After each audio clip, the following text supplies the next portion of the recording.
Hi, I'm Pamela, and welcome to Greenstick Cottage.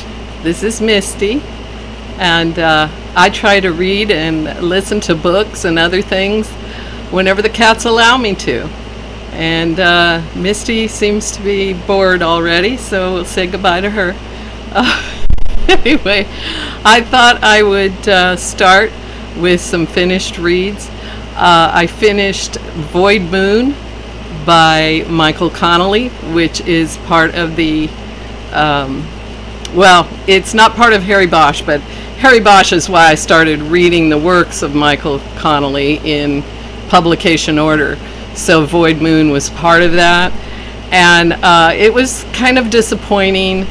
It isn't up to the standards of the Bosch novels that I was used to, and it focused on the conflict was criminal versus criminal more than police versus criminal, and so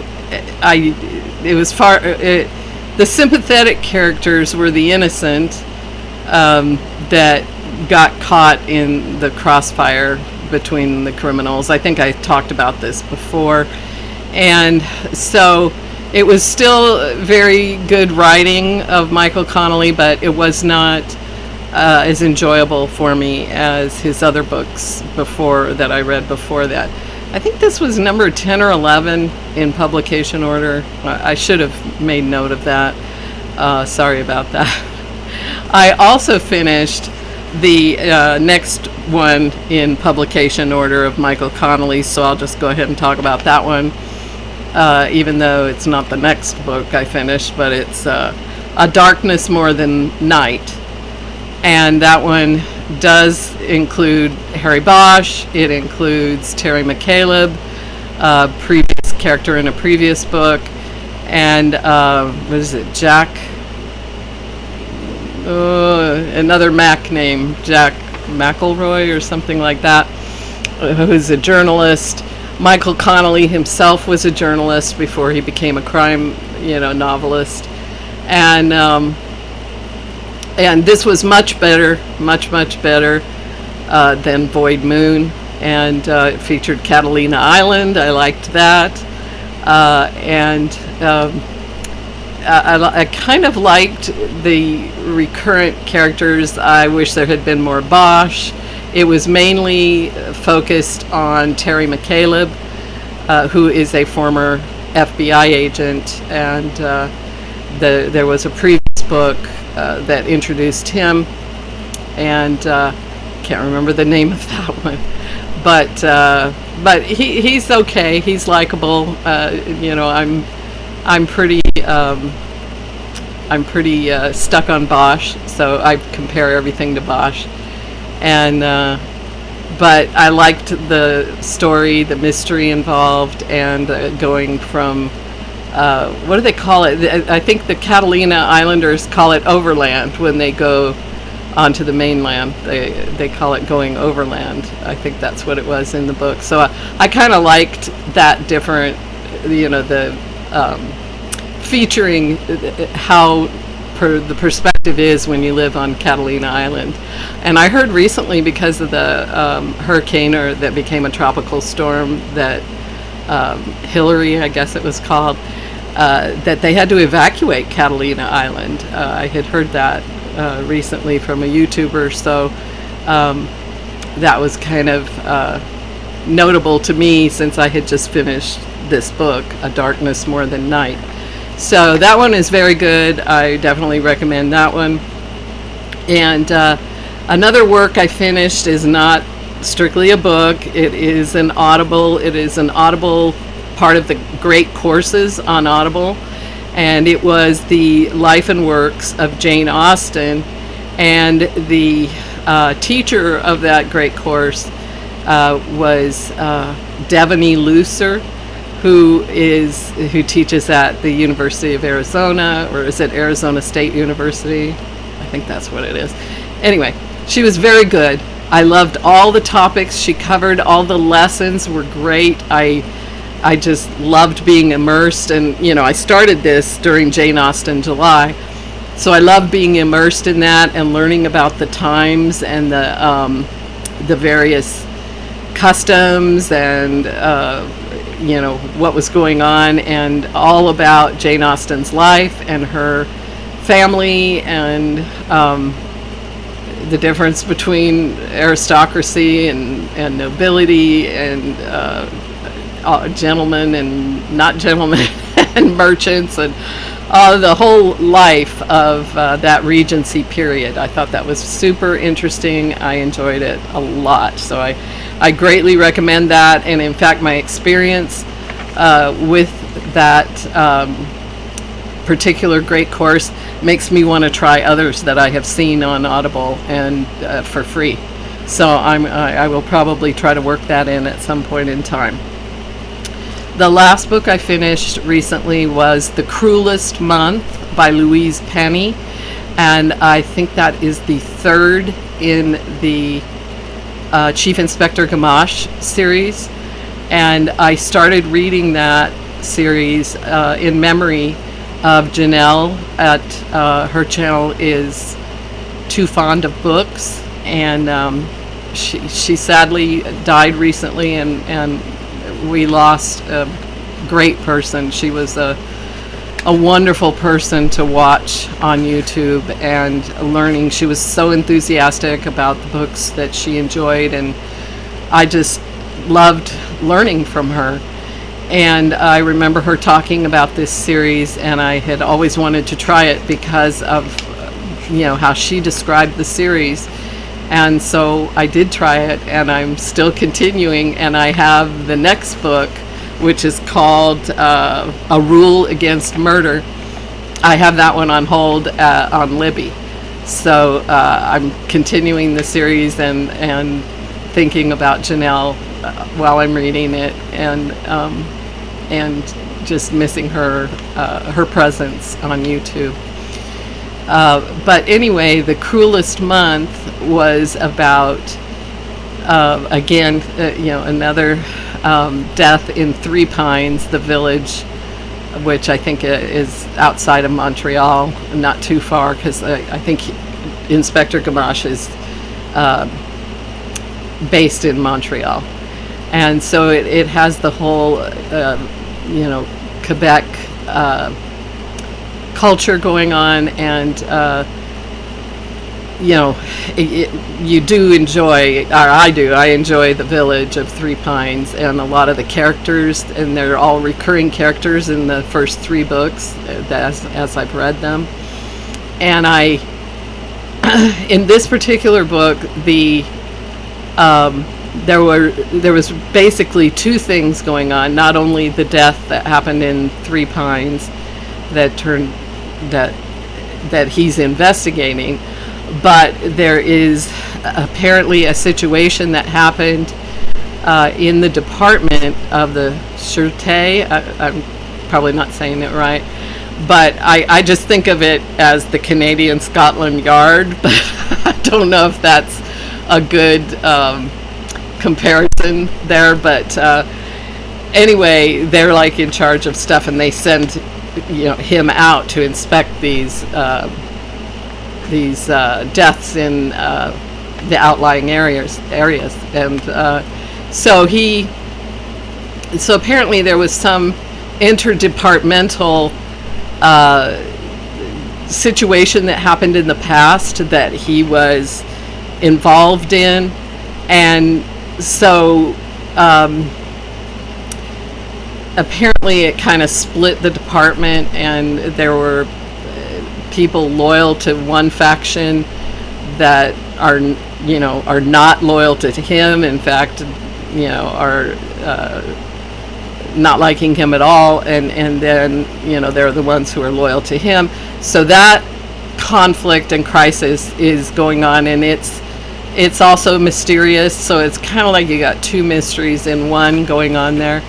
And of course I'm rooting for Gamache. I like Gamache. I think he's a great character, and the surrounding characters are great too, his assistants, and so there's a lot going on in this book, and it's it can be really delightful at times and kind of scary sometimes. And anyway, I love the mysteries. I love the way she writes these books. So good. So I'm anxiously awaiting A Rule Against Murder so I can start that one as soon as possible. So those are my four finished works, and I did start some new books, and so I'm going to talk about those. I have started Alaska, which is by James Michener, and I'm barely into it. I mean, I'm still having trouble at night, which is when I read physical books, staying up too late and getting too sleepy to read as much as I want to read at night. So I'm working on that, and hopefully I'll be able to read more of this one. But I have gotten through the first chapter. I'm in chapter 2 now. I am using, now this is going to be a crossover from my FlossTube channel. I am using my winter bookmark that I recently finished, cross-stitching, and I thought this would go well with a story about Alaska because of the frozen ice and snowflakes and like that. So that's where I'm marking my place, and I'm only on page 20 of 868. So whatever that percentage is, that's where I'm at.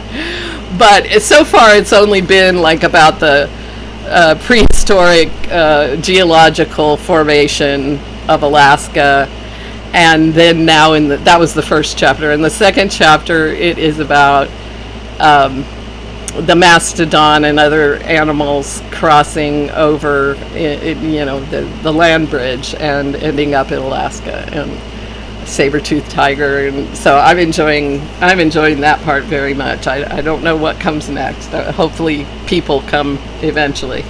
Also, I started Evelina, and that is by Frances Burney, who I found out was an influence on Jane Austen. I think I learned that from Ariane on Book Zealots, and she really enjoyed this book, so I thought I probably would too, and I am definitely enjoying it very much. And it's about a young woman in the latter part of the 18th century, and when she kind of goes away from home the first time and encounters people that she's not used to and circumstances she doesn't know how to handle, but she handles them pretty well most of the time. So, and it is an epistolary novel, so it's all in letters, and I kind of forget that along the way, because it just feels like you're there, and I have to remember this person is telling what happened, and they go back and forth, and so I'm really liking that. And the other book I have started is City of Bones, which is the next book in publication order by Michael Connelly, and this one is a Harry Bosch centric novel, so I am loving it so far. And it's got all the earmarks of Harry Bosch and all the good stuff, and of course it's sad because it involves homicide, and so that part can be very hard, and it's very gritty, as all the Bosch novels are. And so, but it's kind of, I'm enjoying spending the time with Harry Bosch again. So that's those are my starts. I'm still currently reading Psalms and Proverbs every month on the monthly cycle, and going through the scriptures chronologically, currently using the As It Happened chronological reading plan from YouVersion app, and I'm using the Hebrew Bible for that. And I'm currently in 1 Samuel, and with all the conflict between David and Saul, so that's been very intense at times.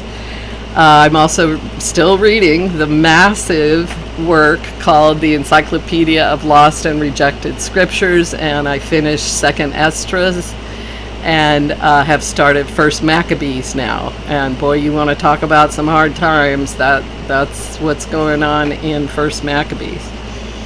And also I'm reading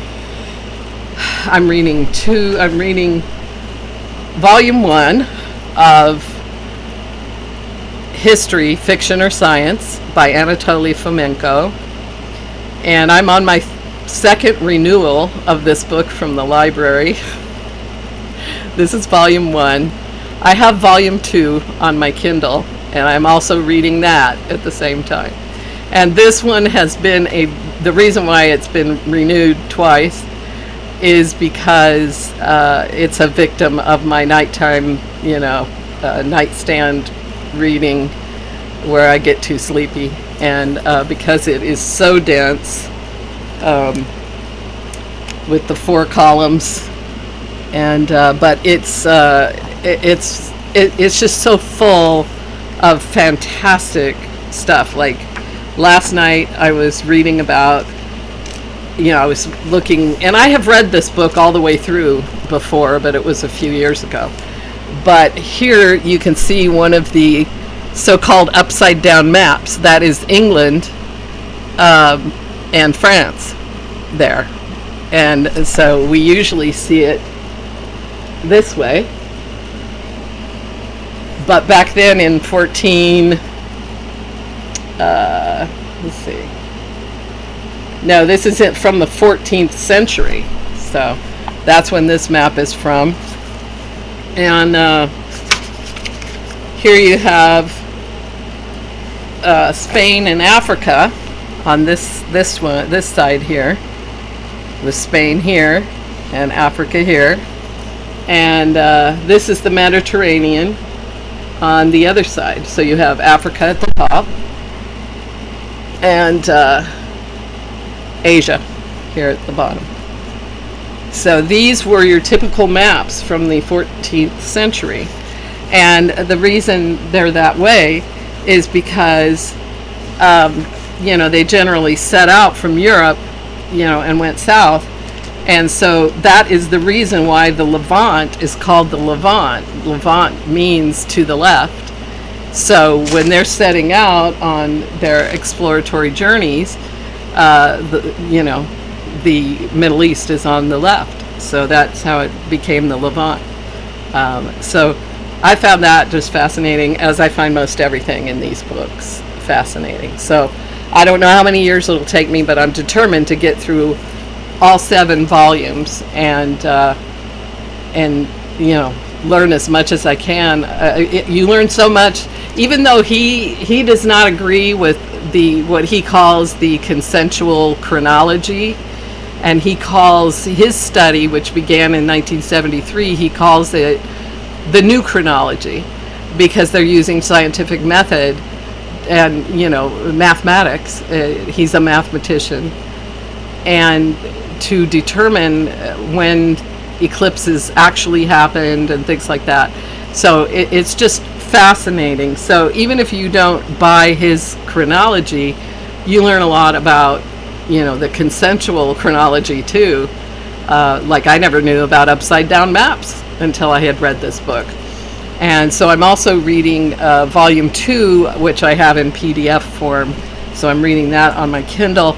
And volume 2 right now, where I'm at, it is showing the parallelisms between the rulers, the kingdoms and rulers in Israel and the Third Roman Empire, and how they mirror each other. And it's just, you do start thinking, well, and he does empirico-statistical analysis or something like that. And I'm not that, I'm not in his league at all, nowhere near it. But I can at least appreciate that with this many things in common down this many reigns of a dynasty or whatever you want to call it, to have so many of them be so parallel to each other, what are the chances of that? And so his contention is basically that Scaliger, in the 15th or 16th century, put this whole chronology together and basically made reflections and cast them into the ancient past, where there really were no,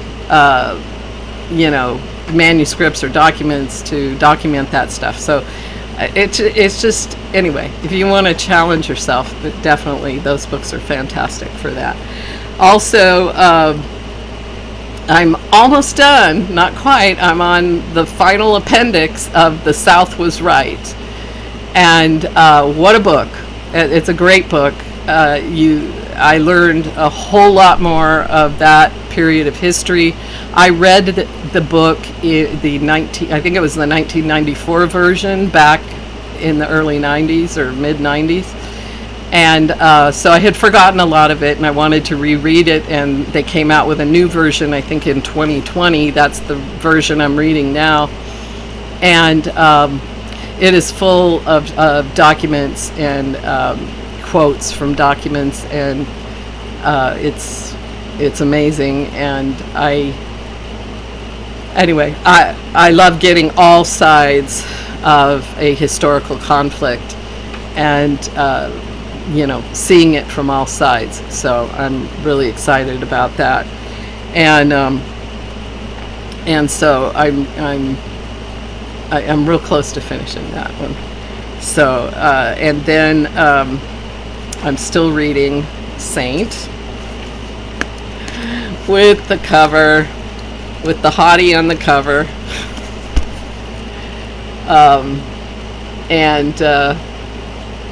so I'm getting close to the end, and I will go on to Fable, which I think takes place after Saint.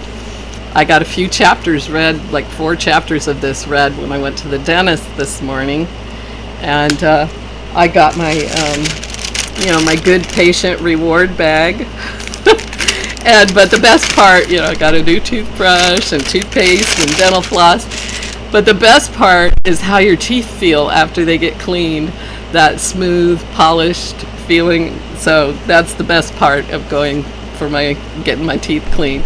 But yeah, I got to read some of Saint, and so I'm getting close to the end of that one. And I am still making my way, getting close to the end of a beginner's guide to the doll's house hobby. So I'll be passing this along to the little free library when I'm done with it.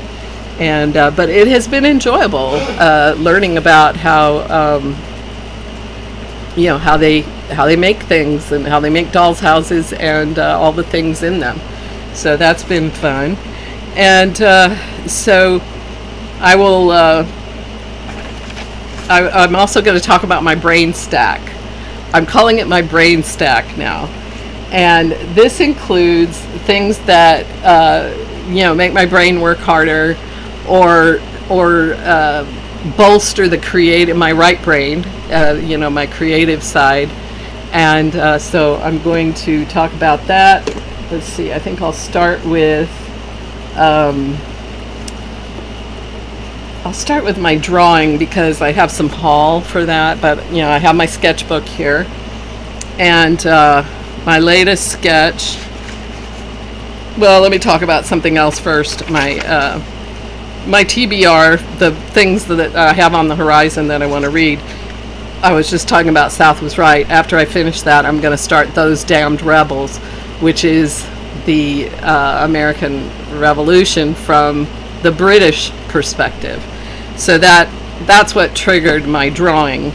And I'm also going to be reading, when I finish City of Bones, the Bosch novel, that I'm going to read Chasing the Dime, which is the next book by Michael Connelly in publication order. And I already talked about A Rule Against Murder, the next Gamache book in the series. So that's basically my TBR, because I'm trying to, cut down on how I'm spread so thin with so many books I'm trying to read at one time. So So I'm trying not to, but since these are like right, in line, either in part of the series I'm reading or something like that. So anyway, my latest drawing, or drawing, if you're talking about, what was his name on Saturday Night Live? Mike Myers, who played that character that talked about his drawings. So my drawing is this one. And it was Those Damned Rebels and the anticipation of reading that, plus currently reading The South Was Right. My ancestors came here to North America in 1633 and came to Virginia. And they were escaping religious persecution. And I was thinking about Virginia, and I was thinking about these books. And so these are the flags that my ancestors lived under and in Virginia. So starting with the Union Jack, and was it called the Union Jack? But anyway, I did some research on these flags. And so this is what it looked like in 1776, and the British Empire. And then this is the first 13 star flag. There were several contenders at the time when the United States was established, and to my surprise, this was the first Confederate States of America flag. And so the stars and bars was actually a battle flag, and it was square. But I thought was much, this was the official first flag. So so I did my best renditions to remind myself of these books, and of the commonality. I mean, look at how similar they are, and that these were all, kindred peoples, really, that were fighting with each other, and how sad that is. So I wanted to be reminded of that. And so adjacent to that, I wanted more colored pencils because I wanted more colors, of course. And so I added to my collection, so I have a bunch of them now. And while I was getting more colored pencils, I decided to get a pretty case for my pencils. And of course, I got the unicorn, holographic unicorn. Oh my gosh, I just love it so much. Plus it's purple, my favorite color. So I enhanced my drawing and sketching with that. And I'm still doing the mom book, as I call it. And recently I answered the questions about, the degrees that I've completed, and talked a little bit about graduation and how I skipped high school graduation because I got married instead. I married and moved away, and the last day of school. So I didn't go to graduation, but I did get my diploma. So, and then I was not satisfied with my 2013 logic puzzles book that I haven't finished doing all the puzzles in yet, and I'm still working on that same multi puzzle that you had to solve 4 other puzzles before you could do the grand puzzle at the end. So I'm still working on that one. And I also have this variety puzzles book from 2020, and I haven't finished all the puzzles in there. And I have found I really prefer logic problems to anything else. And so I wasn't satisfied with those, so I recently bought a brand new logic problems book. Number one, because it's a Dell, and Dell were always my favorite. I used to subscribe to Dell's puzzle books. And because it's purple. So I added a book to my puzzle book collection. So Yay! More puzzles I'm not solving. That's a salute to Kelly at Books I'm Not Reading. So, puzzles I'm not solving. And then I also, in addition to colored pencils, I decided to do regular coloring with crayons. And so I got all these cool looking coloring books from Dollar Tree. Welcome Home, so I guess that has a lot of houses.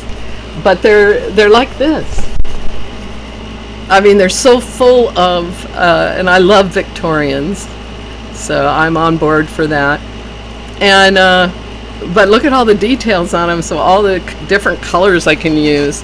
And then there's scenic travel, and I'm just going to pull open to a random page here, and I mean, it just looks like fun right there and then. And trees, who doesn't love trees? By the way, I won a Goodreads giveaway for a book on trees by the Audubon Society that I haven't read yet, so I need to crack that open. But here's some gorgeous drawings to color here. And this is another Welcome Home, but it's got a different cover, and so I'm hoping it has different insides. These are some interiors I can see. Interesting. And also, I love this one. Vintage designs. Check out the VW bus. We traveled through Europe, my family, in a VW bus. That's how we traveled through Europe. But here's some cool stuff on this one. And the one I started with is dogs. And I got this far on this first dog here. And but it's very meditative and contemplative. I really like it. I didn't know if I would get into it, but I have been into coloring before, so that was a great excuse for me to pull out my crayon carousel, and with the built-in crayon sharpener right here. So I was all set to go when I got these coloring books. So that exercises my color, how much I love color. And also I did another installment of Switch on Your Brain Every Day. And I put that in my commonplace book, where I mean, at least my study, and this study was on, this was day 307, and it was on James 4:17, and the verse, "To him then who knows to do good and does not do it, to him it is sin." And I looked up good, which was, the Greek word kalos, G2570, that's the Strong's concordance number. And it was interesting. I looked it up in Strong's and Thayer's, and the first thing it says is beautiful. I thought that was amazing. It was like I love doing word studies like that and learning depths of the meanings of words. Words mean things, and I love learning what those meanings are.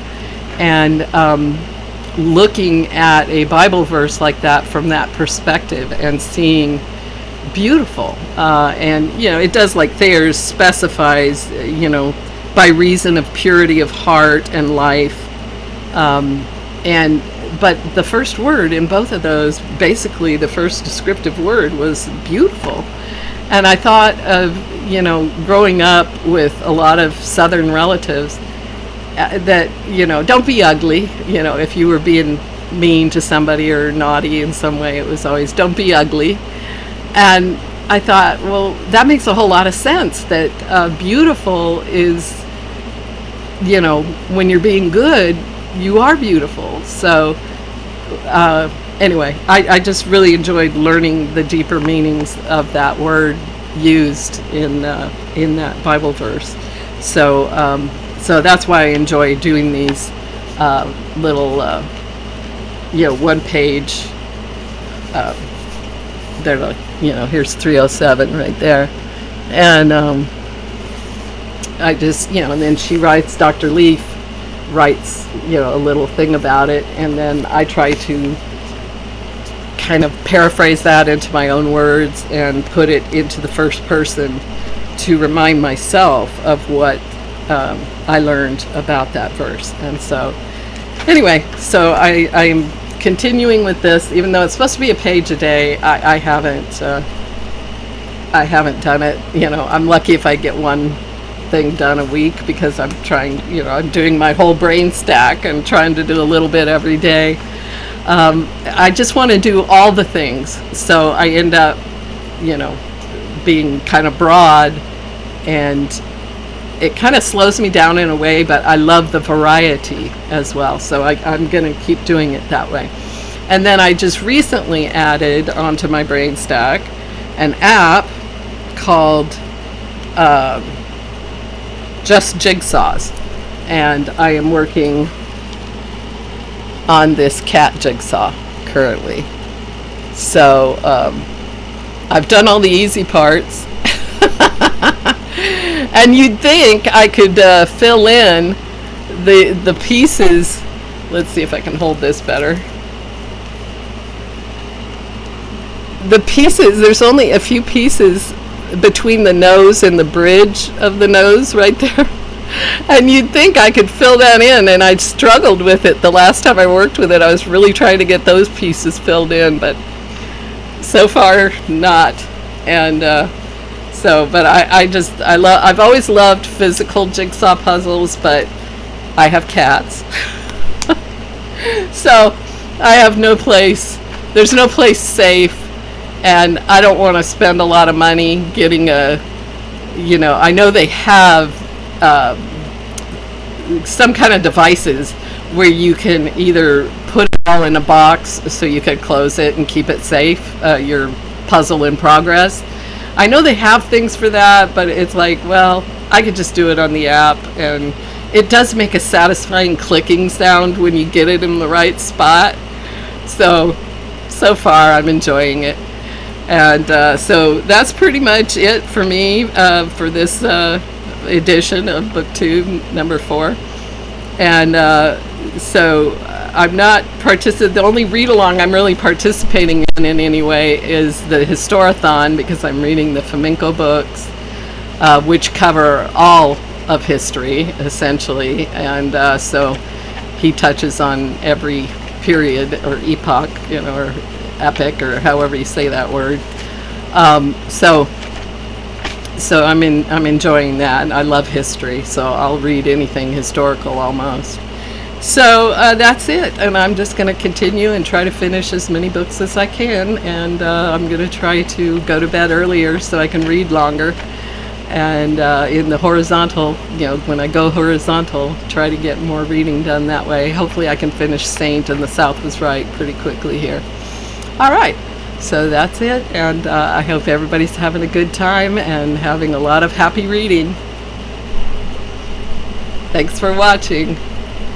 I forgot how to turn it off. Okay, bye.